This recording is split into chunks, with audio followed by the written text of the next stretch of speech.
Ya baik teman-teman sekalian, Alhamdulillah pada kesempatan yang baik ini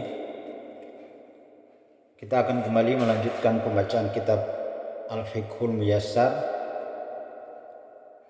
di mana kita masih pada bab yang ke-9 ya, yaitu seputar najis ya, najis fin najasati wa kaifiyati tathhiriha, seputar najis dan tata cara membersihkan dari najis tersebut.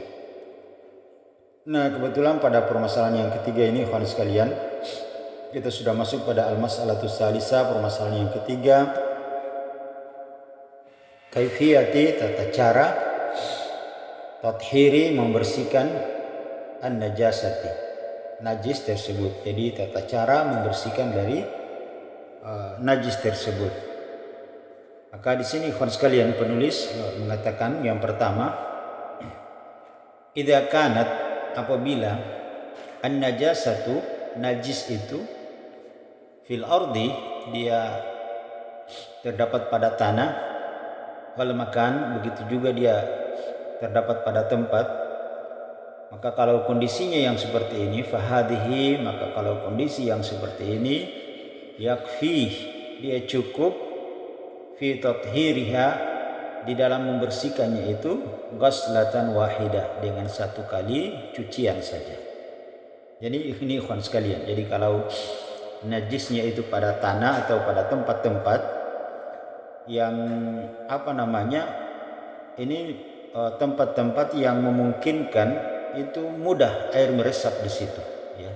Mudah air meresap di situ, seperti pada tanah, pada pasir atau yang semisalnya.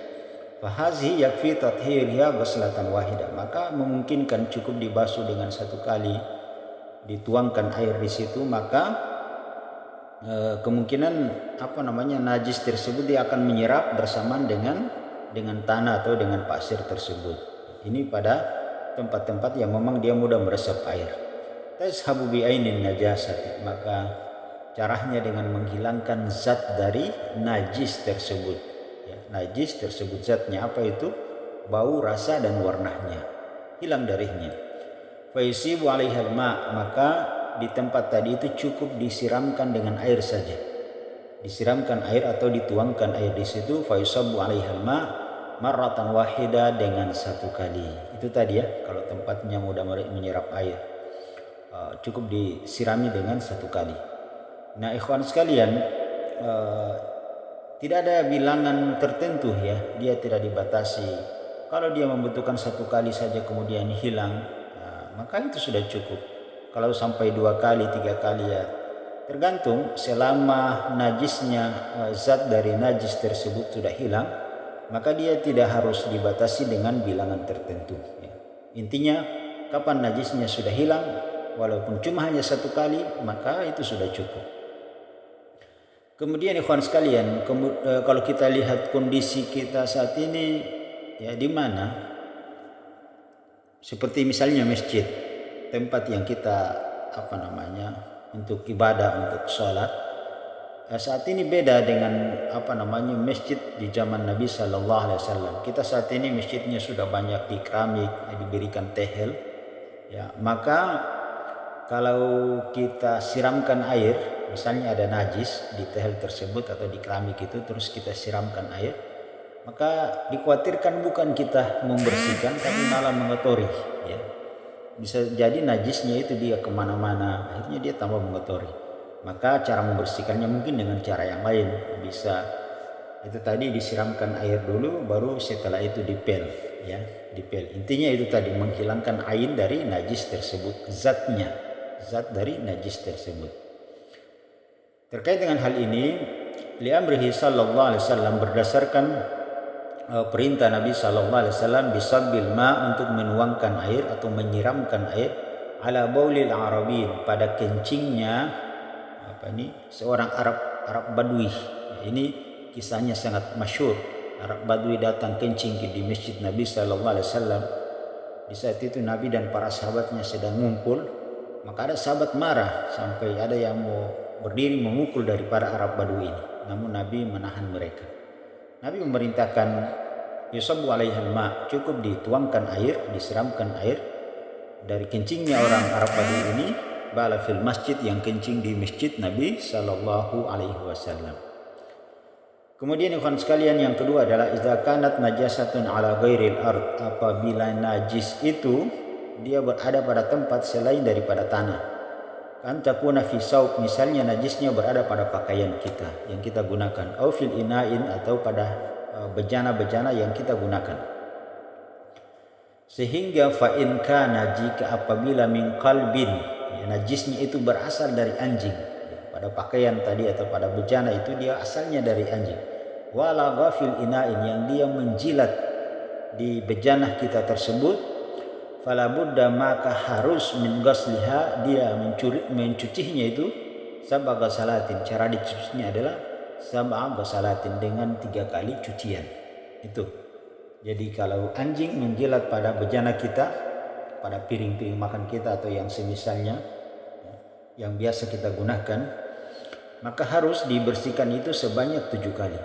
Ihdahunna biturab, dan salah satu cucian itu harus dengan menggunakan tanah. Harus menggunakan tanah.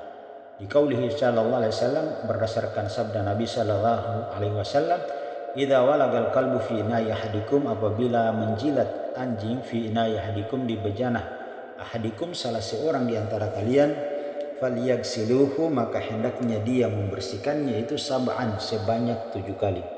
Ulahunna biturab, dan salah satunya itu dengan menggunakan tanah. Maka ini ikhwan sekalian ya, untuk anjing. Maka di sini dimasukkan sebagai najis mughalladah, najis yang tebal, yang berat. Kita sudah jelaskan pada pertemuan sebelumnya dari 3 jenis najisnya. Wa hadzal hukmu, dan hukum ini ikhwan sekalian, amun, dia bersifat umum, fil ina'in, baik itu di anjingnya menjilat pada bejana, wa ghairihi, atau yang semisalnya, kasyabin, seperti dia menjilatnya pada pakaian kita, wal firash, begitupun pada kasur-kasur atau pada tempat-tempat tidur kita. Cara membersihkannya itu tadi sebanyak 7 kali, dan salah satu basuhannya dengan menggunakan tanah. Maka ini ikhwan sekalian, hukumnya berlaku umum. Kemudian di sini dijelaskan selanjutnya adalah najisnya babi. Amma najasatul khinzir, adapun najisnya babi. Dalam kitab Fiqhul Muyassar. Fasahih, maka berdasarkan pendapat yang sahih, ini yang mereka pilih pendapatnya mereka, yaitu annaha kathairin najasa. Jadi mereka itu dia sama dengan najis-najis yang lainnya. Disamakan dengan najis-najis yang lainnya. Yakfi, cukup gasluha, dibersihkannya itu marratan wahidah, dengan 1 kali cucian saja, dengan 1 kali basuhan saja. Tazhabu bi'ainin najasati, dengan cara menghilangkan dari ain, dari najis, zat dari najisnya babi tersebut. Wala isyratu gasluha sab'a marratin, tidak harus disyaratkan mencucinya itu sebanyak 7 kali. Kawan sekalian, ini terjadi silang pendapat dalam kitab As-Safinatun Najah. Mereka memasukkan najisnya anjing itu sama dengan najisnya babi, tidak ada bedanya. Dia termasuk najis mughallad, najis yang tebal. Cara membersihkannya pun sama, itu dibasuh sebanyak 7 kali, dan salah satu basuhannya harus menggunakan tanah. Mereka berpendapat bahwasanya anjing saja yang hanya dihukumi air liurnya najis harus dibasuh sedemikian rupa, sebagaimana tadi dijelaskan oleh Nabi sallallahu alaihi wasallam. Apalagi babi yang lebih daripada itu, seluruh tubuhnya najis, bukan cuma air liurnya, semua tubuh pada anjing itu, babi itu najis. Maka tentu cara membersihkannya dia bahkan lebih daripada itu. Ini ikhwan sekalian, tapi terkait hal ini wallahu alam bissawab.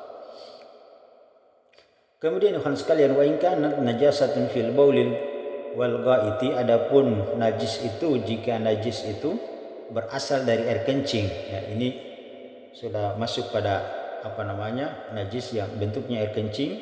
Wal ghaiti, begitupun dia tinja, waddami, dan darah, wa nahwiha, atau yang semisalnya, fa innaha tagzil bil ma, maka dia cukup dibasuh dengan air, ma'al firaqi wal asar, baik dengan cara dikerik ataupun diremas, hatta tasabu wa tazula, sampai dia hilang, tidak lagi tersisa dari ainnya, zat dari najis tersebut. wala yubqa laha athara wala yabqa laha athara, dan tidak lagi tersisa tertinggal laha asara pada sesuatu itu bekas-bekas dari najis tersebut. Wa yakfi fi ghusliha, dan cukup membasuhnya, wa yakfi fi ghusliha, dan cukup dari membasuh najis-najis tersebut marratan wahida, dengan satu kali basuhan saja, itu sudah cukup. Wa yakfi fi tathhiriha baulil gulamil ladzi lam ya'kul at-ta'ama nadhun. Ini sudah masuk pembahasan baru ya. Kita ulangi dulu. Yang pertama tadi najis yang menimpah pada tanah atau pada tempat-tempat yang lainnya yang mudah meresap. Yang kedua adalah najis yang dari anjing ataupun babi. Kemudian najis baul, kencing secara umum.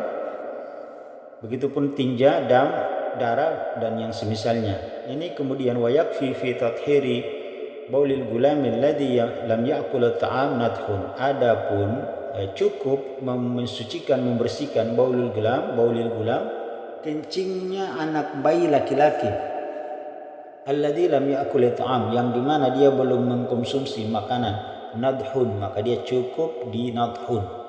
Di nadhun ini wa huwa rashahu bil ma, maksudnya cukup wa huwa rashahu bil ma, diperciki dengan air saja.